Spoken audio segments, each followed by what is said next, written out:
অর্থ উপদেষ্টা ডক্টর সালেউদ্দিন আহমেদ বলেছেন, গভর্নর হিসেবে ব্যর্থ হননি, উপদেষ্টা হিসেবেও ব্যর্থ হবেন না বলে আশা করেন। দ্রুত বাংলাদেশ সামনের দিকে যাবে, এটাই এখন বড় চ্যালেঞ্জ। তিনি দাবি করেন, ব্যাংকিং খাত অনেকটা স্থিতিশীল, তবে ব্যাংক সুদের হার এখনই কমানো সহজ নয়। তত্ত্বাবধায়ক সরকারের সাবেক উপদেষ্টা ডক্টর হোসেন জিল্লুর রহমানের মতে, ব্যাংকিং খাতে সুশাসন সবচেয়ে জরুরি। গোলাম মইনুল হাসানের রিপোর্ট। দেশের ব্যাংক খাতে খেলাপি এখন প্রায় ৬.৫ লাখ কোটি টাকা। ব্যাংক খাতকে বাঁচাতে অন্তর্বর্তী সরকারের নানা উদ্যোগের অংশ হিসেবে এরই মধ্যে দুর্বল ৫ ব্যাংকে একীভূতকরণ করা হয়েছে। যদিও বেশ কিছু ব্যাংক এখনও রেড জোনে।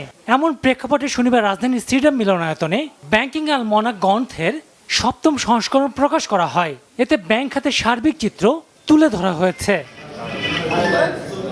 অনুষ্ঠানে যোগ দিয়ে অর্থ উপদেষ্টা কথা বলেন ব্যাংক খাত নিয়ে, জানান স্থিতিশীল হচ্ছে ব্যাংকিং খাত। তবে ব্যাংকিং সেক্টরটা মোটামুটি কিন্তু আমরা যেটা ইনহেরিট করি অনেকটা একটু স্টেবল, বিশেষ করে ম্যাক্রো ইকোনমিক স্টেবিলিটি। খুব সহজ কাজ না রেট অফ ইন্টারেস্ট কমিয়ে দেওয়া। এইখানে আপনার ব্যাংকের রেটের সাথে ট্রেজারি বিলের রেট আছে, ইয়েল্ড রেট আছে, এগুলো চট করে একদিকে কমিয়ে দিলে আরেকদিকে, এটা বেলুনের মতো আপনি চাপ দিলে আরেকদিকে ফুলে যাবে, আলটিমেটলি ফেটেই যাবে। অর্থ উপদেষ্টা হিসেবে ব্যর্থ হবেন না এমন আশার কথাও শোনালেন তিনি।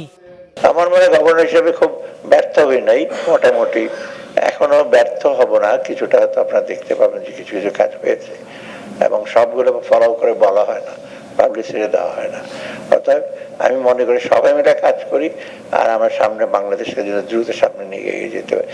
বাংলাদেশ অ্যাসোসিয়েশন অফ ব্যাংকস বিএবির চেয়ারম্যানের মতে, বাস বিচার না করে ব্যাংক লাইসেন্স দেওয়ার কারণে ব্যাংকিং খাতের এমন দশা। যেগুলো ব্যাংক দেওয়া হয়েছে, যেগুলো আপনার পলিটিক্যাল রাজনৈতিক কারণে দেওয়া হয়েছে এবং বিচার বিবেচনা না করে অনেক ব্যাংক দেওয়া হয়েছে, যার জন্য ব্যাংক সেটা একটা সমস্যার সৃষ্টি হয়ে যায়। অ্যাট দি সেম টাইম কিছু কিছু টাকা আউটফ্লো হয়ে গেছে ভাই। তত্ত্বাবধায়ক সরকারের সাবেক উপদেষ্টা ডক্টর হোসেন জিল্লুর রহমানের মতে, ব্যাংক খাতে সুশাসন নিশ্চিত করতেই হবে।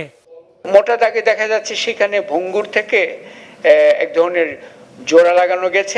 গোলাম মইনুল হাসান, বাংলা ভিশন, ঢাকা।